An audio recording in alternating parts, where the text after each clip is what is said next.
T20 உலகக்கோப்பையை வென்ற இந்திய வீரர்கள் மும்பை வான்கடே மைதானத்தில் கொண்டாட்டத்திற்கு தயாராகி இருக்கிறார்கள். ஏராளமான ரசிகர்கள் அங்கு குழுமி இருக்கக்கூடிய நிலையில் இத்தொடர்பான சிறப்பு நேரலையை நெறிப்படுத்துவதற்காக இணைகிறார் சிறப்பு செய்தியாளர் சடையாண்டி. இனி உங்களிடம்.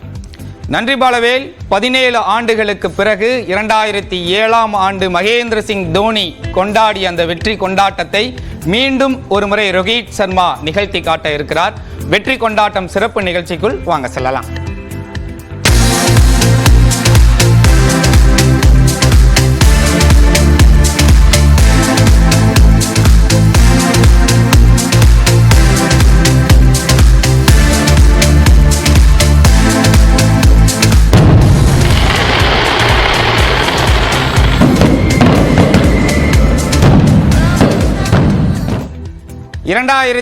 ஆம் ஆண்டு நிகழ்ந்த அந்த வெற்றி கொண்டாட்டம் மீண்டும் ஒரு முறை மும்பை வான்கடே மைதானத்தில் அரங்கேற காத்திருக்கிறது. மைதானம் முழுவதும் உற்சாக குரலில் அதிர்ந்து கொண்டிருக்கிறது.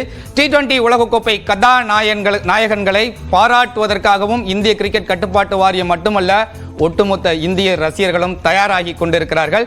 இந்த நிகழ்ச்சிக்கு சிறப்பு விருந்தினராக கிரிக்கெட் விமர்சகர் திரு கிஷோர் நம்மோடு இணைப்பில் இணைந்திருக்கிறார். இந்த நிகழ்ச்சி முழுவதுமே இந்த வெற்றி கொண்டாட்டம் எப்படி இருக்கும், இது என்ன மாதிரியான ஒரு பாசிட்டிவ் வைப்ஸை ரசிகர்கள் மத்தியில் கடத்த போகிறது என்பது தொடர்பாக எல்லாம் விரிவாக பேச இருக்கிறார். முதல்ல நம்ம அவரை வரவேற்கலாம். வணக்கம் சார். ஒரு வரலாற்று சிறப்புமிக்க தருணத்தில் இருக்கோம். ஒட்டுமொத்த இந்தியாவும் கொண்டாடி தீர்த்து கொண்டிருக்கிறார்கள். காலை முதலே சோசியல் மீடியா ஃபுல்லாக இந்தியன் டீம் பிளேயர்ஸ் தான். கிட்டத்தட்ட ஒரு 4 நாட்கள் கடந்து விட்டோம் நம்ம அந்த வெற்றியை ருசிச்சு. இப்போ மீண்டும் இந்தியாவிற்கு வந்திருக்கிறாங்க. இது எந்த மாதிரியான ஒரு பாசிட்டிவ் வைப்ஸை நம்ம ரசிகர்கள்ட்ட கொடுத்துருக்கு? இது கண்டிப்பாக ரொம்ப இம்பார்ட்டண்டான விக்ட்ரின்னு நினைக்கிறேன் இந்தியாவுக்கு. ஏன்னா கடைசி ஒரு 13 வருஷமாக இந்தியா என்ன ஃபார்மேட் இருந்தாலும் ரொம்ப க்ளோஸாக போய் செமிஃபைனலோ இல்லை ஃபைனலோ போயிட்டு தோத்துட்டு இருந்தாங்க. ஸோ அதனால் அந்த என்னதான் இருந்தாலும் அந்த ஃபைனல் அந்த வின்னர்ஸுக்கும் அதுக்கப்புறம் இருக்கிற அந்த ரன்னருக்கும் நிறைய டிஃப்ரென்ஸ் இருக்குது. நீங்கள் ஒரு டோர்னமெண்ட் பார்த்தீங்க அப்படின்னா, அதுவும் இந்தியா மாதிரி இருக்கிற ஒரு டேலண்டட் கண்ட்ரியில் பார்த்தீங்கன்னா cricket one of the main sport இந்தியாவில். ஸோ அப்படி இருக்கும்போது ஒரு வேர்ல்டு டைட்டில் இல்லாதது கொஞ்சம் எல்லாருக்குமே ஒரு டிசப்பாயின்மெண்ட்டாக தான் இருந்தது. என்ன தான் போன வேர்ல்ட் கப் எல்லா மேட்சும் நல்லா விளையாண்டுருந்தா கூட அந்த நவம்பர் 19 யாரோட வாழ்க்கையிலையும் மறக்கவே முடியாது. அதாவது ஒரு நல்ல விஷயத்துக்கு எப்படி இப்போது இந்த ஜெயிச்சாங்களோ அதே மாதிரி நவம்பர் 19 மறக்க முடியாது. அதே மாதிரி இப்போ இந்த T20 வேர்ல்ட் கப் ரொம்ப இம்பார்ட்டண்டான விக்ட்ரி நினைக்கிறேன் இந்தியன் கிரிக்கெட். எப்படி ஒரு 2011 இந்தியா வேர்ல்ட் கப் ரொம்ப நாள் கழித்து வின் பண்ணாங்களோ 50 ஓவர் வேர்ல்ட் கப், அது மாதிரி அதே அளவுக்கும் இந்த வேர்ல்ட் கப்போட விக்ட்ரி ரொம்ப இம்பார்ட்டன் தான் நினைக்கிறேன். நிச்சயமா சார். ஃபைனல் மேட்ச் யாராலையும் மறக்கவே முடியாது. கிட்டத்தட்ட இந்திய அணி தோல்வியின் விளிம்பிக்கே வந்துட்டாங்க. அந்த கடைசி 5 ஓவர் ஸ்போர்ட்ஸ்னா என்ன அப்படின்றத ப்ரூவ் பண்ணும் விதமாக அந்த கேம் அமைஞ்சிச்சு. ஒரு நம்பிக்கையை கொடுத்துச்சு, ஒரு போராட்ட குணத்தை நம்மளுக்கு கற்றுக் கொடுத்துச்சு. விளையாட்டு என்ன கற்றுக் கொடுக்குமோ அந்த ஒட்டுமொத்த பாடத்தையும் அந்த இறுதி போட்டி நிச்சயமாக கற்றுக் கொடுத்துருக்கோம் அப்படின்றதுல எந்த விதமான மாற்று கருத்தும் கிடையாது. இந்த மாதிரியான ஒரு பெரிய கொண்டாட்டம் தேவைதானா அப்படின்னு கேட்கக்கூடிய ரசிகர்களுக்கு இந்த செலிப்ரேஷன் ரசிகர்களுக்கு என்ன கற்றுக் கொடுக்கும் அப்படின்னு நீங்கள் சொல்லுவீங்க? T20யோட ஃபார்மேட் என்னங்கிறது ஆக்சுவலாக இப்போ எல்லாருக்குமே புரிஞ்சிருக்கும். அதாவது எவ்ரி ஓவர் எவ்வளோ இம்பார்ட்டன்ட், எவ்ரி ஒரு பால் அந்த மேட்சோட இதுவே மாற்றிடும் அப்படின்னா அந்த மூமெண்ட் என்ன அந்த வேர்ல்ட் கப் ஃபைனலில் பார்த்தீங்கன்னா அந்த கிளாசனோட விக்கெட்டுன்னு தான் நினைக்கிறேன். ஏன்னா அது வரைக்கும் அவர் இன்ஃபேக்ட் இருந்தால் இன்னொரு 4 பால் அவர் ஆடிட்டு இருந்த அந்த ஃபார்முக்கு 4 பால் அந்த 20-30 ரன் அடிச்சிருப்பாரு. ஸோ அதனால் அந்த விக்கெட் அந்த இதுவே மாற்றிருச்சு. அதாவது என்ன சொல்ல வருது அப்படின்னா, கிரிக்கெட் கடைசி ஒரு இங்கிலீஷில் ஒரு சேயிங் சொல்லுவாங்க, நெவர் சிங் டில் த ஃபேட் லேடி, நெவர் செலிப்ரேட் டில் த ஃபேட் லேடி சிங்ஸ்னு சொல்லுவாங்க. ஸோ அதனால் கடைசி ரன் வரைக்குமோ இல்லை கடைசி விக்கெட் வரைக்குமோ செலிப்ரேட் பண்ணாதீங்க. இன்னொன்று என்ன சொல்லி கொடுத்து அப்படிச்சுன்னா, அந்த ஒரு 6 ஏதோ ஒரு அடிக்கும்போது மில்லர் நான் ஸ்ட்ரைக்கர்லேருந்து கமான் ஜெயிச்ச மாதிரியே ஒரு செலிப்ரேட் பண்ணுவார்.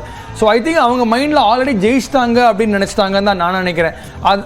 அதுதான் கற்றுக் கொடுத்தது. அதாவது ஃப்ரம் இந்தியாஸ் பர்ஸ்பெக்டிவ் என்னென்னா, கடைசி வரைக்கும் ஃபைட் பண்ணணும். அவங்க சைட்லேருந்து என்ன சொல்லி கொடுத்துச்சுன்னா, நெவர் செலிப்ரேட் டூ ஏர்லி, சீக்கிரமாக செலிப்ரேட் பண்ணாதீங்க எந்த ஒரு விக்ட்ரியுமே அப்படிங்கிற மாதிரி. ஸோ அதனால் நல்ல ஒரு லெசன்னு.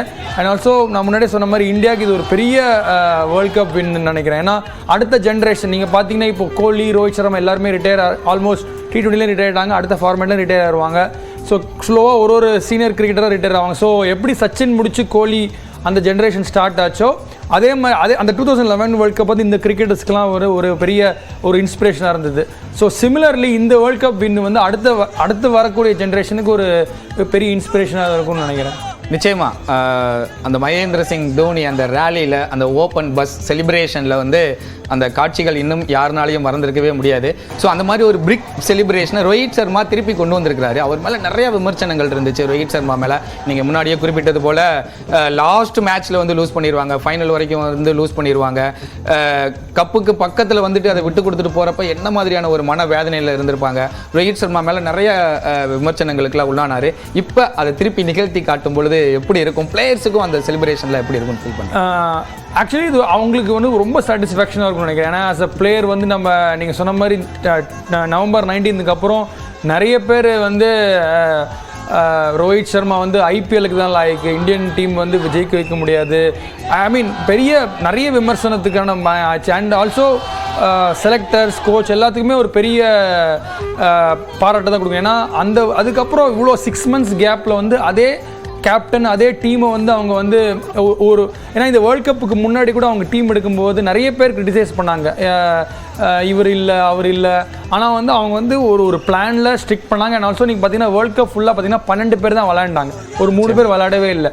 ஸோ வந்து தேவையில்லாமல் சேஞ்ச் பண்ணாமல் அண்ட் ஆல்சோ T20 மாதிரி ஃபார்மேட்டில் டிப்பிக்கல் பார்த்தீங்கன்னா சிஎஸ்கே சொல்லக்கூடாது, பட் சிஎஸ்கேயோட ஃபார்முலா தான் என்னன்னா ஒரு செட் ஆஃப் பிளேயர்ஸ் மேலே நம்பிக்கை வச்சு நீங்கள் தான் கடைசி வரைக்கும் ஆடுவீங்க. சிஎஸ்கே ஃபார்முலான்னு சொல்கிறதுக்கு பதிலாக தோனியோடைய ஃபார்முலான்னு சொல்லிடலாம். தோனி கிரியேட் பண்ண அந்த ஹிஸ்ட்ரியை தான் திருப்பி ரீக்ரியேட் பண்ணிட்டு சிஎஸ்கேனா தோனியா சிஎஸ்கே தானே. ஸோ அதனால தனியாக சொல்லணும்னு அவசியம் கிடையாது. பட் எதுக்காக சொல்ல வரேன்னா ஒரு அந்த டீம் என்விரான்மெண்ட் நல்லா இருந்தால் ஆட்டோமேட்டிக்காக வந்து ஜெயிப்பாங்க. அன்ஃபார்ச்சுனேட்லி அந்த ஒரு பேட் டே இருந்தது வேர்ல்ட் கப்பில்.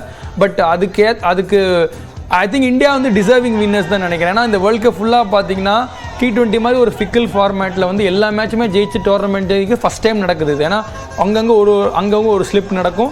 பட் அது இல்லாமல் ஒரு T20 வேர்ல்ட் கப் ஃபுல்லாகவே ஆடி ஜெயிக்கிறதுங்கிறது கண்டிப்பாக டிசர்விங். நிச்சயமாக டீமை சேஞ்ச் பண்ணவே இல்லையே அப்படின்றதுல ஒரு பாசிட்டிவ் தாட் இருந்தாலும் அதில் ஒரு சின்ன நெகட்டிவ் தாட்லாம் இருக்குது. சஞ்சு சாம்சன் இங்கேருந்து கூட்டு போயிட்டு திருப்பி அப்படியே கூப்பிட்டு வந்துட்டாங்க. ஜெய்ஸ்வாக்கு ஒரு சின்ன லோக்கல் மேட்ச்சில் ஒரு சாதாரண போட்டியில் கூட அவருக்கு வாய்ப்புகள் கொடுத்துருக்கலாம். ஸோ இந்த மாதிரியான கிரிட்டிசிசமும் இருக்குது. அதெல்லாம் பார்க்கறதுக்கு முன்னாடி வான்கடே மைதானத்தில் ஒரு பயங்கரமான மழை பெஞ்சுக்கிட்டு இருக்கு. அந்த மழையையும் பொருட்படுத்தாமல் லட்சக்கணக்கான ரசிகர்கள் வந்து உற்சாக குரல்ல அந்த மைதானத்தவே அதிர வச்சுக்கிட்டு இருக்காங்க.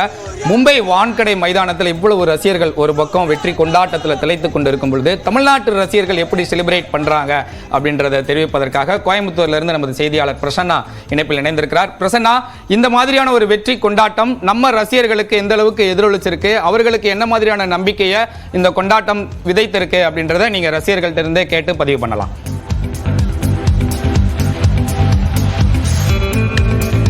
வணக்கம். கடந்த 29ஆம் தேதி T20 உலகக்கோப்பை போட்டிகளானது இறுதிப் போட்டியானது நடைபெற்று முடிந்தது. இதில் இந்தியா மற்றும் தென்னாப்பிரிக்கா அணிகள் மோதின. அதில் சுமார் 7 ரன்கள் வித்தியாசத்தில் இந்திய அணியானது கோப்பையை வென்றது. 17 ஆண்டுகள் கழித்து அந்த T20 உலகக்கோப்பையானது இந்திய அணியை வென்றிருக்கிறது. இதனை இந்திய ரசிகர்கள் பலரும், கிரிக்கெட் ரசிகர்கள் பலரும் உற்சாகமாக கொண்டாடினர். இந்நிலையில் இன்று இந்தியா திரும்பிய இந்திய கிரிக்கெட் விளையாட்டு வீரர்கள் பிரதமர் நரேந்திர மோடியை சந்தித்தனர். அதனைத் தொடர்ந்து மும்பையில் நரிமன் பாயிண்டில் இருந்து வான்கடே மைதானம் வரை வெற்றி உலா எனும் ஒரு நிகழ்ச்சி தற்பொழுது நடைபெற்று வருகிறது.